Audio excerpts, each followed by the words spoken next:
ইসলামী বিশ্বাসের মূল ভাবনার মধ্যে আছে নূর, ঐশী আলোর ধারণা।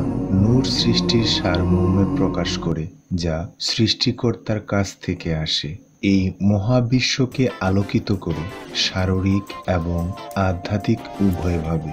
এই আলো পথ দেখায় এবং পুষ্টি যোগায়, যা আমাদেরকে ঐশ্বরিকের সাথে সংযুক্ত করে। কোরআনে নূরের কথা বলা হয়েছে। আল্লাহ আকাশমণ্ডলী এবং পৃথিবীর আলো। এই আলো আমাদের প্রত্যেকের মধ্যেই আছে। ঐশ্বরিকতার একটি স্ফুলিঙ্গ। নামাজ, ধ্যান এবং দয়ার কাজের মাধ্যমে আমরা এই অভ্যন্তরীণ আলোকে লালন করি। আমরা যতই আমাদের সৃষ্টিকর্তার নিকটবর্তী হই, আমাদের মধ্যে নূর ততই উজ্জ্বল হয়। এটি আমাদের পথ আলোকিত করে, জীবনের যাত্রা, প্রজ্ঞা এবং করুণা দিয়ে আমাদেরকে পথ চলতে সাহায্য করে। রেইকি, যার অর্থ সার্বজনীন জীবনী শক্তি, এটি একটি জাপানি আরোগ্য পদ্ধতি।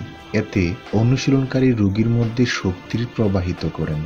এই শক্তির প্রবাহ শিথিলতা এবং সুস্থতা বৃদ্ধি করে। রেইকি অনুশীলনকারীরা একটি সর্বজনীন জীবনী শক্তি বিশ্বাস করেন। তারা মাধ্যম হিসাবে কাজ করেন, ভারসম্য এবং আরোগ্য বৃদ্ধির জন্য এই শক্তি প্রবাহিত করেন।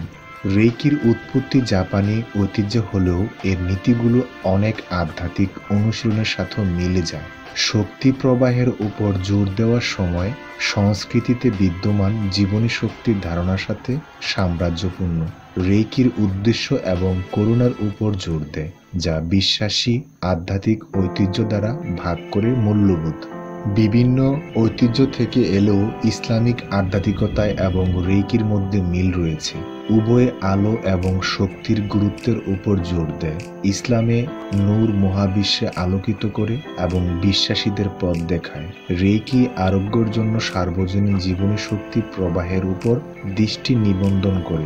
উভয় ঐতিহ্যই করুণা এবং সংযোগের মূল্য দেয়। ইসলাম সমস্ত সৃষ্টির প্রতি দয়া শেখায়, যখন রেইকি সহানুভূতি এবং প্রেমময় দয়ার উপর জোর দেয়। আরোগ্যের কাজটি উভয় ক্ষেত্রে আধ্যাত্মিক গুরুত্ব বহন করে। ইসলামে অন্যদের সাহায্য করার ইবাদতের একটি রূপ। রেইকি আরোগ্যের মন, দেহ এবং আত্মার ভারসাম্য পুনরুদ্ধার হিসাবে দেখে।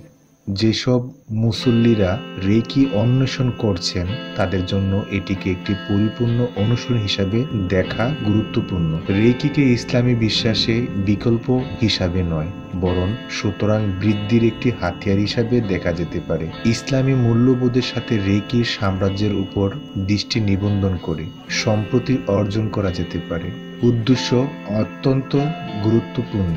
নিজের এবং অন্যদের আরোগ্য এবং সুস্থতার জন্য বিশুদ্ধ হৃদয় নিয়ে রেইকির দিকে এগিয়ে যান। পরিশেষে যে কোনো আরোগ্য ঐশ্বরিক থেকে আসে। নামাজ ঐতিহ্যবাহী ঔষধ বা শক্তির আরোগ্যের মাধ্যমে হোক না কেন, এটি সৃষ্টিকর্তাই যিনি সুস্থতা দান করেন। মনে রাখবেন, প্রতিটি ব্যক্তির আধ্যাত্মিক যাত্রা অনন্য। উন্মুক্ত মন এবং আন্তরিক উদ্দেশ্য নিয়ে ইসলামী শিক্ষা এবং রেইকি উভয়ের দিকে এগিয়ে গেলে ব্যক্তি তার আত্মার সাথে মিলে যায়, একটি পথ খুঁজে পায়। পাশে থাকার জন্য ধন্যবাদ। Reiki Bangla call, জিকেবি।